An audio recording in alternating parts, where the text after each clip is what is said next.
Alright guys, it's me, it's Tycoon, coming back to you with another review. This is of Loki Season 2. It's a complete overview. And as you can tell and hear from my voice, I'm sorry guys, I ain't been around as much and doing as many of my videos just because I've been suffering the man flu.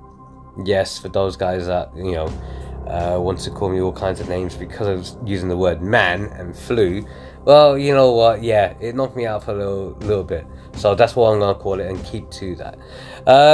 Right, so let's go into this. So Season 2 of Loki kicks off right after the end of Season 1. From the get-go, I have to say this. The acting is still the best in any Marvel TV series or on any of their recent Phase 4 movies.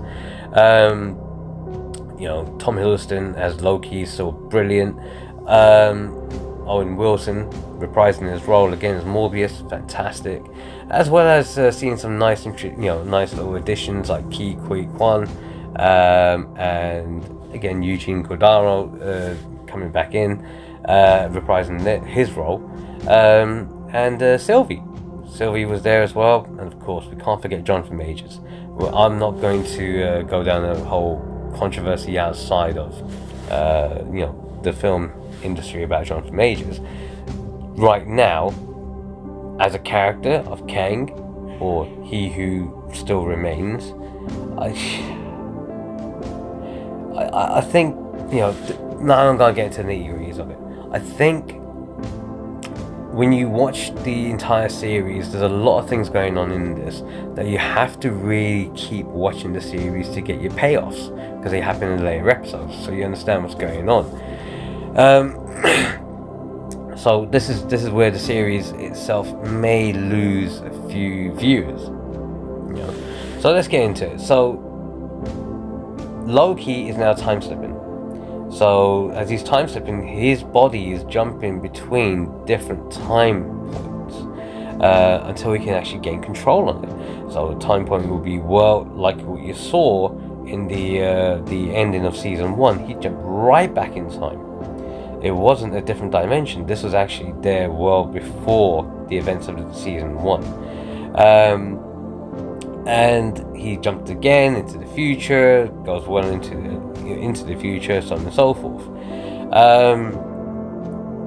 And while he's doing that, you still have elements of the TVA. Now they're splintered into two groups, where one believes in the pruning process, doesn't want to believe that they are all variants that were kidnapped and brought in.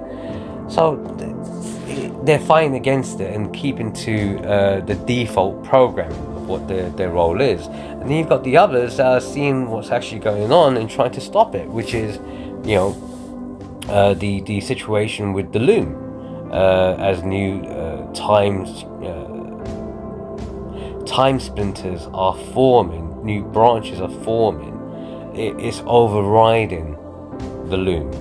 Now, again, I would like to give away what's actually going on, and I will.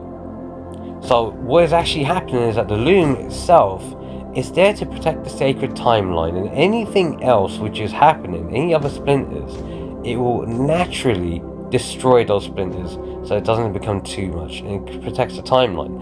This is established by He Who Remains, Kang, that died at the end of Season 1, because it goes back into the Loki's time slips again into that point to try and stop Sylvie from killing him, because she, that could cause the chain reaction to the events that are taking place now.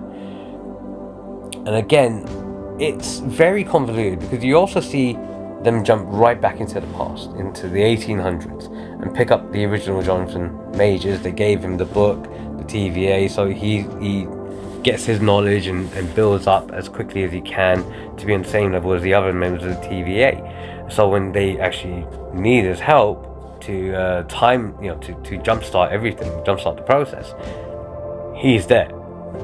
So there's a few things going on, but again, with the factions which are splintering off, the power struggles which are going on, which is actually quite enjoyable to watch.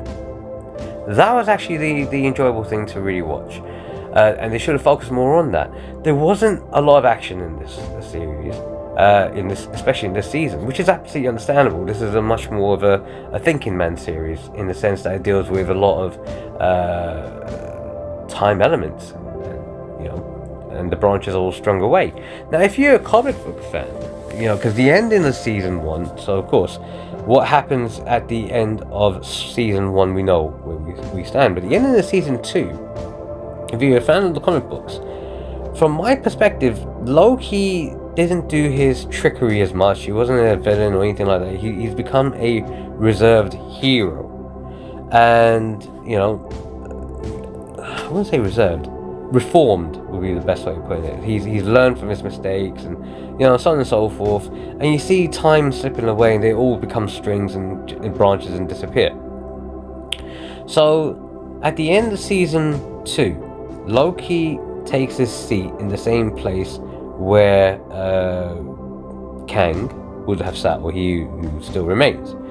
And from that, what you get is, it's a totally boss scene, but it leaves a lot of confusion. Unless you follow the comics, or follow people like Comics Explained or Comic Storian on YouTube, you won't know what's going on. So what's actually happened is that Loki has become the god of stories, or the guardian of the multiverse, because he's actually brought all the multiverse strands, rather than he destroys the loom, that's for sure, because he then allows everything to go through. There's no pruning now, everything can go through. There is a potential that there will be nothing but Kangs coming in and battling one another for supremacy, but that's a risk that he's willing to take. And what we've seen at the end is that doesn't actually happen. So he takes his seat as now the guardian of the multiverse, and everything all goes hunky-dory and happy-go-lucky, and the end of Loki is here. So Loki's taking another place as a guardian. As a series, you have to really stick with it. You have to stick with the time jumps, what's going on. Oh, that's what's happened. Oh, I see where that went. If you like the time traveling and stuff, great. If you're not into that, and you think, well, look, keep it more linear rather than jumping here and there, for the story's sake, then yeah, I get that. There wasn't a lot of powers being used. It didn't feel like a superhero kind of thing. It just felt like an ordinary story. Just guys trying to battle within events that are taking place, and trying to find solutions to stop these events from becoming cataclysmic and destroying the entire multiverse. It was okay, but having said that, this is definitely the end of Tom Hiddleston's run. He's confirmed it. No more Loki. He's moving away from the character. So it's going to be interesting to see what happens now with the MCU, especially after quite a few box office failures have taken place with the MCU. And the series now is also taking issues at the moment as well. We don't know where things are going to go next, but let's take it one step at a time. As always, guys, if you've watched this to this end, thank you for being with me so far. And if you want, leave a like, leave a comment, hit that subscribe button wherever you're watching this.